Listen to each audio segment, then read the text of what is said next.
Hola, muy buenas tardes, sean todos bienvenidos a la segunda y última cápsula educativa del taller Trabajo Comunitario Construyendo Espacios de Inclusión. Bueno, este pequeño curso busca compartir herramientas y conocimientos que sean útiles para construir espacios comunitarios. En este caso, nosotros estamos graficando nuestra experiencia como Fondo Comunitario de Bicicletas para Migrantes, con migrantes, y, pero el contenido de este taller es aplicable a cualquier espacio de inclusión con enfoque comunitario. Bueno, también les recuerdo que este curso forma parte de un ciclo de talleres virtuales que es posible realizar gracias al financiamiento del Instituto Nacional de la Juventud, INJU, y en relación a eso les pido por favor llenar el formulario de asistencia que está adjunto en esta publicación, aquí abajito. Los datos serán usados solo con fines de poder justificar su asistencia a esta instancia. Bueno, en la primera cápsula explicamos el contexto en el que se están desarrollando estos talleres, que son gracias al INJU, y el objetivo del proyecto que estamos desarrollando. Pusimos como ejemplo el funcionamiento del Foco Migrante en cuanto a organización interna, con su funcionamiento en el taller comunitario, y el área educacional con sus cursos dirigidos tanto a niños como a adultos. Y también empezamos a hablar de los tres ejes que nosotros consideramos importantes para tener en cuenta en el levantamiento de un espacio comunitario con migrantes, partiendo por los derechos humanos, en donde hablamos de su importancia, el trasfondo, su historia y cómo funciona. Dejando para hoy los temas de las implicancias de la colonialidad del poder en América Latina y el mundo y la importancia de la intervención local con un enfoque intercultural. Para esto, tal como lo hicimos en la sesión pasada, en la cápsula pasada, voy a compartir pantalla para poder explicar de mejor manera con la presentación que teníamos preparada. Y bueno, para empezar vamos a hablar de la colonialidad del poder, que viene a ser un proceso en el que se fue construyendo y consolidando un sistema de dominación de unos sobre otros, basado en una idea de raza.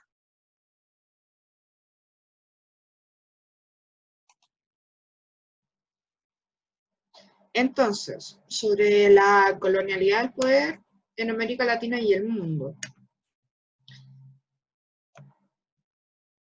La globalización, que es este proceso en el que de a poco se van acercando, conectando y dependiendo unos de otros los países, en aspectos tanto económicos, políticos y culturales, parte con la constitución de América Latina como colonia. Entonces, América Latina es la cuna del nuevo patrón de orden mundial. Cuando llegaron los europeos y, como mal se dice, descubrieron América, porque América no fue descubierta por ellos, ya tenía habitantes.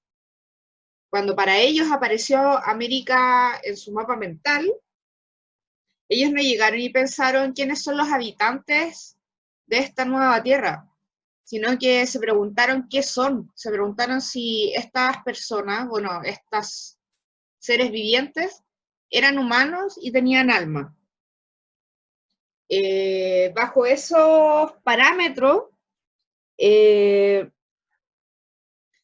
estas personas empezaron a clasificar a los habitantes de América Latina por raza, por rasgos físicos, por constitución biológica. Y esto fue justificando una estructura de poder y dominación que permea o traspasa las relaciones sociales o distintos aspectos de la vida, como el control del trabajo, de los recursos y de los productos. Entonces, se empieza a desarrollar un control del capital y del mercado mundial. Esto, aunque pueda sonar un poco complicado, palabras sencillas quiere decir que en América Latina la esclavitud fue deliberadamente o a propósito establecida y organizada para producir mercancías, o sea, para producir, bueno, después voy a profundizar un poco qué quiere decir producir mercancía o a qué nos referimos con mercancía, pero para producir estas mercancías para el mercado mundial. Y así servir para los propósitos y las necesidades del capitalismo europeo.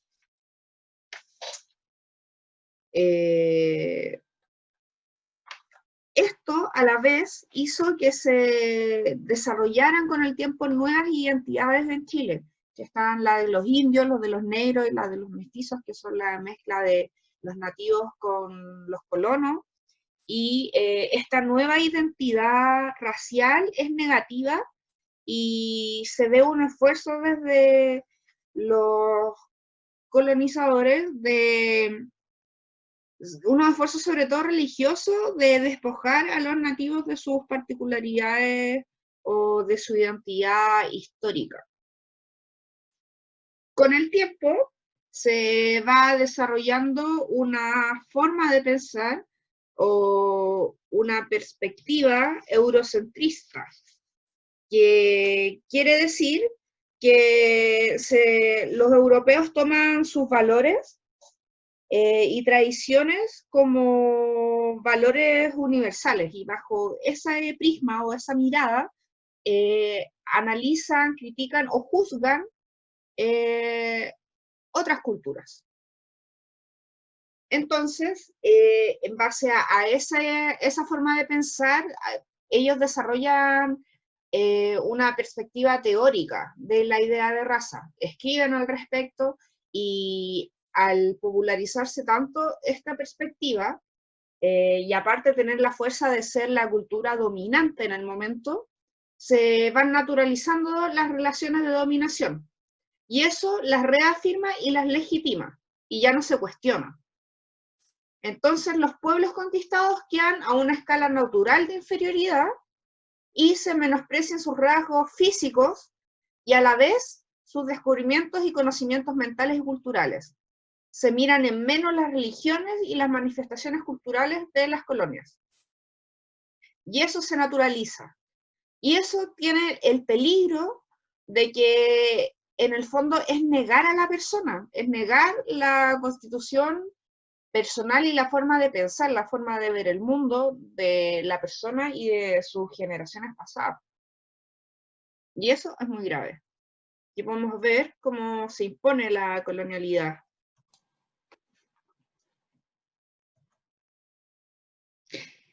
Entonces, como habíamos dicho, en América Latina la esclavitud fue organizada o establecida para producir mercancías para el mercado mundial, sirviendo a los propósitos y necesidades del capitalismo. ¿Esto qué quiere decir? Que el patrón global del control del trabajo, con la expansión del capitalismo moderno alrededor del mundo, se dio con el proceso de la Constitución de América, y todas las formas de explotación de trabajo y de control de producción y apropiación y distribución de los productos fue articulado u ordenado en relación a la relación capital-salario. ¿Esto qué quiere decir? Que los europeos, al ser ellos mismos considerarse como una raza superior, se consideraban dignos de tener un salario y justificarse como civilizados. En cambio, los miembros de las razas que ellos llamaban inferiores, la población dominada, no era digna de este salario y eran considerados primitivos. Todo esto obviamente fue en beneficio de los europeos, que ocuparon todos esos recursos para su propio beneficio y articular la economía, que de a poco se fue interconectando y creando la globalización y el sistema capitalista. la característica del capitalismo es que todas las partes dependen entre sí y es un todo, y eso hace dependiente incluso a las economías desfavorecidas. Y tiene también como consecuencia que es muy flexible, por lo tanto el capitalismo se ha ido adaptando también a los tiempos, y adapta nuevos rangos y configuraciones históricas y culturales, aprovechándose incluso de, no sé, pues, cosas que lo critican, por ejemplo, que en un mall o en una multitienda vendan una polera del Che Guevara. Esto que nos muestra es que el capitalismo como sistema surge en base a cosas que no tienen una justificación racional y son cosas que nosotros naturalizamos y que hay que descolonizar. Por tanto,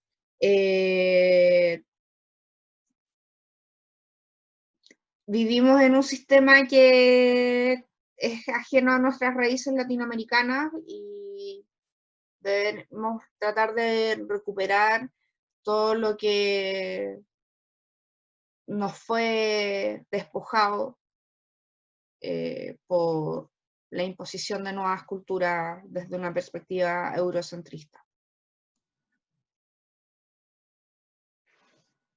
Ahora, teniendo en claro esto, nos vamos a lo que personalmente encuentro no necesariamente más importante, pero sí más entretenido, que tiene que ver con las intervenciones locales. Bueno, es importante tener claro que el primer contacto con un otro distinto, desconocido, es muy constitutivo o como que es súper importante para la construcción del imaginario simbólico de esto desconocido. ¿Esto qué quiere decir? La construcción mental, que después vamos a explicar un poco mejor, con lo que uno generaliza esta experiencia y por lo tanto al grupo del que forma parte este otro distinto. Esto tiene una consecuencia o efectos en cómo uno se dispone a enfrentar esta otredad o a esta otra persona distinta. Y, por lo tanto, influye en la posibilidad de inclusión de los colectivos de extranjeros presentes en el país, si llevamos esto a la migración, a todo lo que tiene que ver con conocer a una persona de otra nacionalidad y, por tanto, con otras culturas y costumbres. Aquí podemos ver dos aspectos que vamos a tratar, que son las necesidades de la intervención local y después la construcción de espacios comunitarios. Primero, yéndonos hacia las necesidades de la intervención local, nos podemos dar cuenta que a nivel local, en cuanto a dispositivos de intervención, tanto del servicio público, que pueden ser municipalidades o comunitarios como cualquier iniciativa de la sociedad civil, presenta desafíos sociales, culturales y políticos que enfrentar, que son súper complejos porque tienen que ver con muchas dimensiones de la vida. Y por tanto, muchas veces llegamos a disyuntivas que nos hacen replantearnos el cómo se piensa la justicia social. Para eso, nos sirve mucho algo que menciona Nancy Fraser, que es que en el mundo post-socialista se pueden identificar dos tipos de injusticia, que son la económica y la cultural, que a su vez tienen dos tipos de soluciones. La económica se soluciona con una adecuada redistribución de recursos y la cultural se soluciona con un adecuado reconocimiento y respeto. Si bien estas injusticias están relacionadas, ya que muchas veces se dan en grupos o en un espectro social, y muchas veces en los mismos grupos sociales, por tanto son como grupos bivalentes, no se ha podido encontrar una solución conjunta después del socialismo. Pues después del socialismo no ha habido ningún programa que implique este tipo de solución. Esto también se entiende de mejor forma al saber que las soluciones para los dos tipos de injusticias son mutuamente excluyentes, pues la redistribución busca eliminar las diferencias y el reconocimiento busca resaltarlas. Y esto es a lo que Nancy Fraser llama dilema de redistribución y reconocimiento. Asimismo, existen alternativas a este reconocimiento y a la redistribución. Y estas son la afirmación o activa y la transformación, que a su vez se relacionan con el reconocimiento y la redistribución. La afirmación es la que intenta corregir las desigualdades que son productos de acuerdos sociales, como por ejemplo el estado de bienestar, pero mantiene las diferencias, pues no soluciona el problema de raíz, sino que es solamente una solución parche, como se les dice. Por lo tanto, es necesario que se aplique la afirmación innumerables veces. En cambio, las soluciones transformativas se asocian a los procesos de deconstrucción.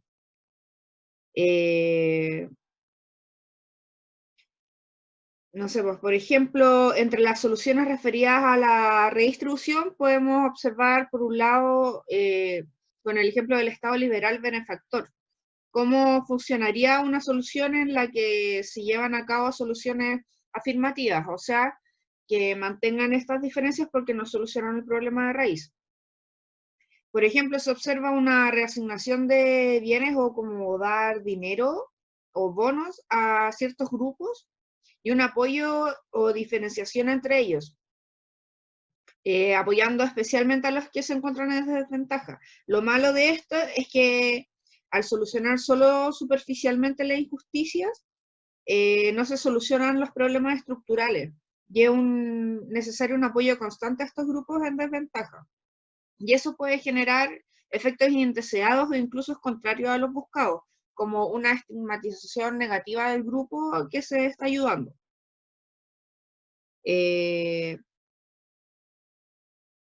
Y por otro lado, un ejemplo contrario es el ejemplo del socialismo y sus efectos causados por una solución transformativa, que son la reestructuración de las relaciones en las que se producen las cosas de producción y difuminar las relaciones diferenciadas entre los grupos.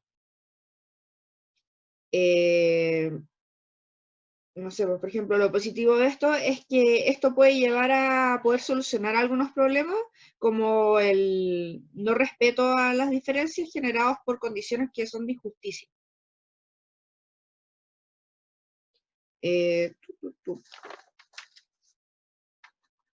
Entonces, ahora podemos ver que las intervenciones a nivel local representan una apertura a estas tensiones entre la justicia redistributiva y la justicia de reconocimiento, porque se asocian a la salida transformativa que es sugerida por Fraser, porque fomentan las relaciones igualitarias, siendo en el fondo un aporte en la deconstrucción, o sea, en desarmar los imaginarios simbólicos negativos y dando un reconocimiento cultural. Bueno, sobre las representaciones o los imaginarios sociales que les había mencionado, podemos decir que son unas representaciones culturales que responden a una construcción de otro como diferente a nosotros. Es una manera de simplificar el exterior para de este modo conocerlo y aprenderlo, pero aprenderlo con H intermedia es como tomarlo, hacerlo de uno de esta manera, simplificada. El problema es que esto tiende a ocultar las diferencias y la diversidad, y refuerza la construcción de un otro superior, dificultando la aceptación y por tanto la incorporación y el reconocimiento de un otro. De todas maneras, no hay que olvidar que estas representaciones no son inocentes. No sé, por ejemplo, la construcción del otro influye fuertemente en una estructura de poder que tiene una lógica en la cual los grupos dominantes se autolegitiman y refuerzan su posición. Por eso hay que tener en cuenta que estos no son inocentes ni invisibles, sino que hay que estar conscientes para que no nos afecten tanto. Y hay que abrirse a la otra edad, porque la otra edad también te interpela. ¿No? Hay un redescubrimiento de la identidad, una reformulación de nuestra identidad al ver distintas expresiones de religión, ideas, costumbres, y eso, al ver tanta diversidad, hace cuestionarse por nosotros, por nuestra propia identidad, en el sentido de que hay una autorrevisión al diferenciarse por el otro. Y esto también es un movimiento mutuo y simultáneo, porque un extranjero al llegar a un país distinto al suyo, también se redefine al compararse con otra cultura.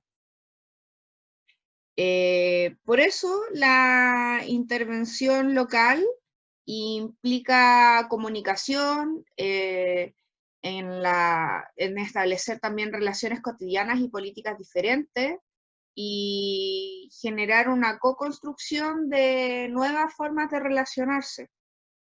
Ver al otro como un par en un mismo espacio físico también.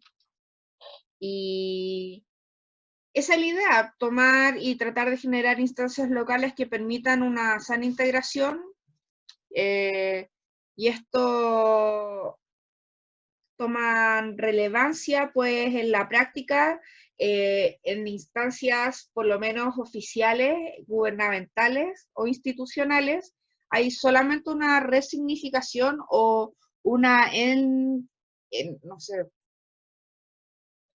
ensalzamiento, se podría decir, solamente que queda en las palabras, al respeto de la interculturalidad. Solamente hay fiestas de, no sé, días de nacionalidad, pero la cultura no se fomenta ni tampoco se da una educación intercultural que nos haga tratar a todos por igual. Entonces, no hay otra forma de enfrentar esto que tomar acciones concretas que implicar a las personas y a la ciudadanía, hacer que la gente tenga una ciudadanía efectiva, que sea persona con voz, con voto. Entonces, hay que ver al otro como un par, en un mismo espacio físico, e incorporarlo simbólicamente y materialmente en su diferencia.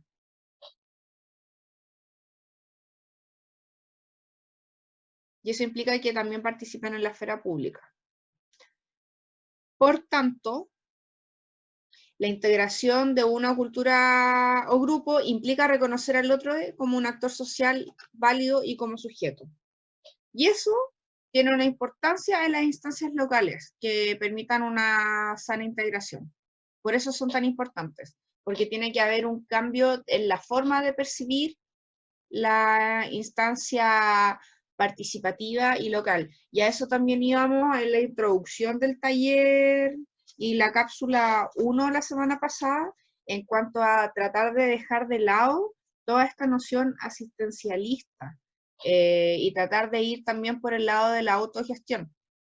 Y eso implica también deconstruir o desarmar estos marcos valóricos y normativos de la sociedad que están ligados a toda esta noción de raza que todavía está presente, aunque ya no estemos seamos un país libre, ya no seamos una colonia, pero aún así persisten dinámicas o relaciones que todavía siguen ahí desde la colonia. Y eso implica también comunicarse con el otro, interpretarlo y conocer y armarse representaciones que tengan que ver con aspectos reales, con experiencia. Valorar a las personas y quienes son en su ambiente diverso y promover esta diversidad y la interculturalidad. Entonces, levantar espacios comunitarios es una manera de promover estos tipos de relaciones igualitarias y, por lo tanto, las intervenciones a nivel local traen este gen que es transformativo de construir y de desarmar las lógicas excluyentes o discriminatorias. Entonces, esto es lo que trae también el levantar espacios comunitarios. Bueno, como habíamos adelantado en la primera sesión al inicio, levantar un proyecto comunitario no tiene una receta ni es un proceso específico ni lineal.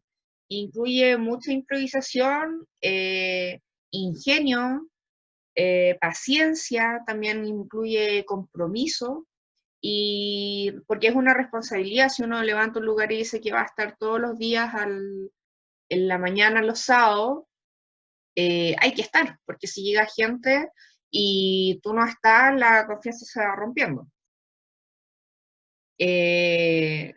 Si bien no existe una receta, sí hay algunos lineamientos o cosas que uno puede seguir para poder guiar el trabajo comunitario, que es, por ejemplo, que siempre se parte con un grupo de personas que están interesadas por alguna problemática o algún problema en específico, y estas personas se organizan y reúnen en torno a eso. Cuando se levanta un proyecto comunitario y hay un grupo de personas que participa más que los demás y se pone a organizar o a planificar y participa en esta como co-construcción con otras personas de un lugar, se dice que es el grupo motor de una organización. Estos son los que diseñan y llevan a cabo las actividades, hacen la divulgación de las mismas, eh, crean puentes con otras organizaciones también, facilitan el espacio. Y facilita también instancias que tienen que ser coherentes con el contexto de, del territorio, porque, por ejemplo, uno no puede llegar desde, por mucho que habite un territorio y crea que existe un problema que necesita solución, si tú eres la única persona que piensa eso, no vas a lograr hacer algo. Y tampoco puedes llegar, si es que no perteneces al territorio, desde afuera para imponer qué es lo que se tiene que hacer. Tal vez hayan demandas que no han sido escuchadas o que la misma gente no ha descubierto que tiene, pero que las han pensado individualmente. Y por lo tanto es importante también escuchar la voz de todas las personas que pertenecen a un territorio, no solamente, por ejemplo, si estamos hablando de un vecindario o de alguna villa, un barrio, escuchar solamente a la gente que participa en la junta de vecinos, también hay que buscar a la persona que no participa y también ingeniárselas para ver cómo los podemos motivar para que se integren, porque estamos claros de que no toda la gente participa en actividades, porque también no todos tienen los mismos gustos. Bueno, otra cosa central es que con las intervenciones comunitarias uno también apuesta por la autogestión, que va de la mano de evitar el asistencialismo, que en el fondo implica el no reconocer al otro como una persona que puede ser agente de cambio, que puede transformar su propia realidad. Y se llega o se imponen soluciones de manera autoritaria sin ni siquiera preguntar de qué manera la gente piensa que es mejor hacerlo, porque afecta su vida cotidiana. Son detalles, cosas que la gente sabe y que muchas veces cuando las cosas vienen de afuera o de organismos técnicos no se toman en cuenta. Bueno, esto implica desaprender las dinámicas y recuperar la gestión. En un trabajo comunitario muchas veces se van a encontrar con gente que va a querer que uno les dé las cosas hechas o les dé las soluciones a los problemas, o tal vez no han tenido la posibilidad de ellos darse cuenta que también pueden hacer las cosas de manera independiente y buscar su propio método. Y eso muchas veces genera miedo y nosotros en una instancia comunitaria la idea es crear el espacio y la seguridad para que esto pueda suceder. Generar cambios, por lo tanto, y generar un camino propio. Entonces, resumiendo un poco, tenemos una problemática o inquietud que requiere solución en una localidad o territorio en específico en el que habitan las personas o actores sociales. Bueno, la organización requiere buscar quiénes son las personas interesadas en el tema en el que quieran desarrollar el trabajo comunitario y ver qué se quiera lograr. A la vez, existe la noción de una corresponsabilidad en las intervenciones que realizamos. Esta corresponsabilidad quiere decir que existe una responsabilidad mutua donde, no sé, pues, por ejemplo, a ver, si bien nosotros existimos o vivimos en un sistema o en un medio que favorece la construcción de ciertos imaginarios sociales, es nuestra responsabilidad personal darnos cuenta de eso cuando ya lo descubrimos y hacer algo al respecto para no reproducirlos. Por lo tanto, la corresponsabilidad quiere decir que nadie está en ventaja ni en privilegio. Tenemos que tratar de diluir esas ventajas y esos privilegios y tener una convivencia que esté en una lógica horizontal. Y eso también lo tenemos que llevar a cabo o desarrollar en nuestra vida y en nuestras actividades, sobre todo si son comunitarias. Hay que reconocer al otro y no ser indiferente.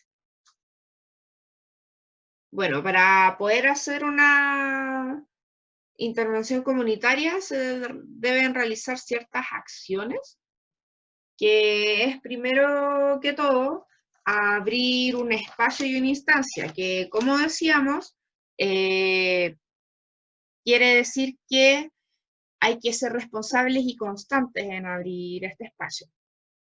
Primero que todo, cuando ya nosotros decidimos nuestro tema a tratar, el área en el que nos vamos a dedicar, tenemos que empezar a convocar a personas que puedan estar interesadas en participar en nuestras actividades y desarrollar estos temas.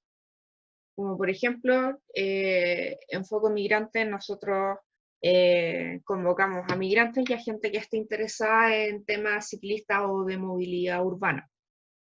Hay que tener mucha paciencia, ser creativo en la forma en que se llaman los demás y entender que este obviamente no es un proceso lineal. En una reunión o en una convocatoria podemos tener mucha participación y en otra muy poca y tenemos que ver por qué y tratar de solucionarlo, y para eso hay que tener creatividad. Tenemos que tratar de convocar también no solamente a los que siempre participan, sino a los que no siempre están interesados en participar en actividades que convoquen a demás personas. Tenemos que tener una horizontalidad en las relaciones, como dijimos, y aquí más que nada, si uno, no sé, tiene más conocimiento técnico sobre cosas de intervenciones sociales o tal vez tengan, no sé, pues más tiempo en la misma organización como voluntario, uno no puede apropiarse del proceso como para hacer lo que uno quiera, sino que hay que ver qué es lo que la gente quiere y qué es lo que se necesita. Y a la vez, uno es simplemente un facilitador de la instancia. Aquí no se vienen a imponer unos saberes sobre otros, sino que se fomenta un intercambio y socialización de saberes. Todo conocimiento es valioso, existen muchas áreas de conocimiento, no todos saben todo. Y por eso es importante escuchar la voz de todos, de todes. Y esto hay que aplicarlo también en el contexto social, político y en nuestras vidas en general. Bueno, cada organización también va a tener su propio funcionamiento. Tenemos que entender que en trabajo comunitario y sobre todo si es voluntario, el grupo que participa en él siempre va a ser dinámico, va a haber gente que sale y entra, alguna permanece, toma más compromisos, se involucra, y siempre van a haber conflictos, o incluso no necesariamente en el grupo motor, sino que también conflictos en lo que quiere la organización, en lo que se va a hacer. Y eso es súper normal, quiere decir que hay movimiento, que las cosas, que la organización está viva, y lo importante es tener instancias de diálogo y consenso, para que lo importante del consenso es que todas las acciones que se realizan involucran a todos porque todos están representados en las decisiones. Y bueno, es formas de poder solucionar esto, dependiendo de la cantidad de personas, vamos a poder ver después en las técnicas que les voy a comentar al respecto. Y bueno, y también el funcionamiento de la organización se va a dividir según las necesidades y objetivos de la organización y asimismo las actividades que se realizan. Como les mencionaba en la cápsula pasada, un ejemplo es que en Foco lo que se realiza es trabajo por departamento y así nos organizamos y tenemos una asamblea mensual, pero en otras organizaciones tal vez la metodología de la asamblea no sea la adecuada y prefieran otra. Otra cosa importante en la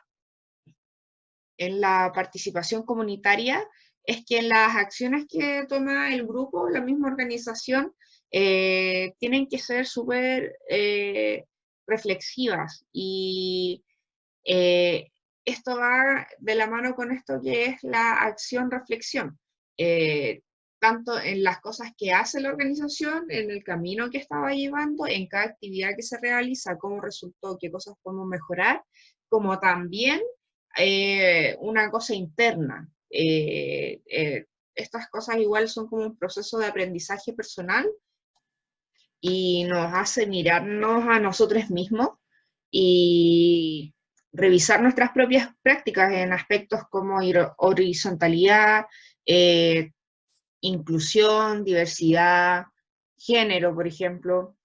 Y eso también implica intentar desaprender todas estas lógicas de las que le estaba hablando. Y bueno, para poder trabajar en estos temas comunitarios con grupos pequeños o chicos, existen ciertas técnicas que nos pueden ayudar a trabajar y establecer un espacio comunitario como organización. Bueno, primero podemos ver el mapa de actores, que nos puede servir sobre todo como para tomar, no sé, tomar acciones como organización y tratar de ver qué es lo que nos rodea Primero que todo tenemos que delimitar un objeto o algo que queramos graficar de una manera visual. Se identifican y caracterizan a los actores sociales, esto quiere decir a los distintos elementos que están incluidos en este mapa de actores. Se clasifican si se ven afectados o afectan de manera significativa a nuestro tema objeto.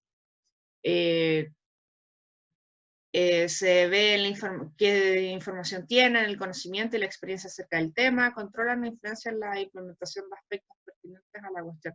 ¿Esto qué quiere decir?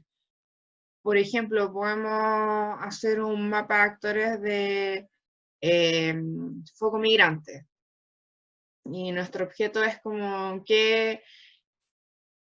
con quiénes podemos tener alianzas o poder trabajar, no sé, pues de repente puede ser uno de los actores sociales, una organización que se llama FUPA, que trabaja con población haitiana, y si nosotros queremos realizar un proyecto que tenga relación con población haitiana, tenemos que hablar con ellos.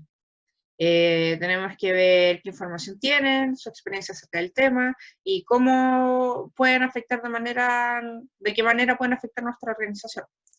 Se analizan los actores a ver si están a favor de nosotros o tienen una posición indiferente a lo que hagamos o no les interesa lo que nosotros hacemos, están directamente en contra. Y vemos los niveles de poder o influencia de estos actores frente a nuestro proyecto, que no sé, pues nuestro proyecto puede ser poco quiere realizar actividades. Por ejemplo, si es que estar en contra nos puede afectar mucho que una persona tenga harta influencia. Si es que es medio, tal vez no nos venga ni nos dé lo mismo. Y si es bajo, importa menos. Y aquí nosotros podemos armar un mapeo y poder definir de mejor manera nuestras acciones. Aquí podemos ver en una imagen un ejemplo de qué líneas se pueden trazar para poder graficar esto.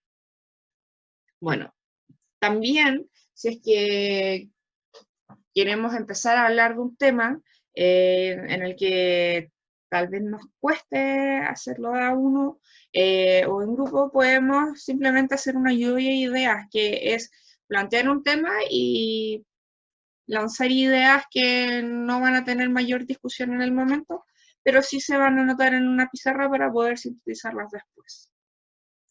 Otra cosa que se puede trabajar es discutir un tema con un grupo, cuando hay varias personas y se quieren exponer distintos puntos de vista. Lo que se puede hacer es que a este grupo se le plantea una pregunta y cada integrante en silencio va a escribir la respuesta y después en un plenario se van a discutir entre todos las posiciones frente al grupo y luego se va a intentar llegar a un consenso. Si es que estamos trabajando con un grupo muy grande de personas, podemos ocupar esta técnica que se llama Phillips 66, que es una variante de la anterior, que implica subdividir a los grupos en grupos, o sea, ojalá 6 grupos de 6 personas, pero si no se da con exactitud, no importa. Estas metodologías también son flexibles. Se plantea un tema en específico, se les deja discutir por 6 minutos y luego cada integrante del grupo, o sea, cada grupo pone a un integrante que exponga en un plenario y se planteen las distintas posiciones y se pueda llegar a algún consenso. La gracia de esto es que hace que se escuchen las múltiples opiniones que muchas veces en una asamblea se escucha solamente la voz más fuerte. Aquí podemos hacer que distintas personas puedan hablar, podemos tener, ahorrar tiempo también y tener sintetizado distintos puntos de vista. Y también existe otra actividad que se pueda realizar, sobre todo cuando nos interesa saber cosas urbanas o cosas en un territorio en específico, que son los recorridos participativos, que es, por ejemplo, si en un barrio nos interesa saber cuáles son los puntos conflictivos históricos, de reciclaje tal vez, basurales, cualquier cosa así, se pueden armar recorridos por la población o por el territorio y ir marcando en una tabla distintos hitos o cosas con su clasificación al lado y después todo esto se puede pasar a un mapa del sector.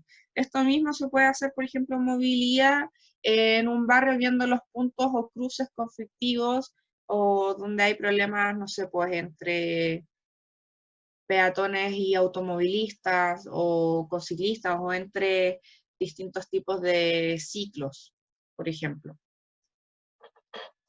Bueno, y eso sería básicamente las nociones básicas de una intervención comunitaria. Eh, Les agradezco su paciencia y su interés por haber llegado hasta aquí y cualquier tema en específico que les gustaría discutir, no duden en escribir al correo electrónico focomigrante@gmail.com. A la vez les recuerdo, por favor, llenar el formulario de asistencia a esta cápsula que está abajo en el link y más que nada agradecerles y cualquier duda o interés de plantear algún tema comunitario, no duden en contactarnos y somos un grupo abierto que los va a recibir. Hasta luego, que tengan un buen fin de semana.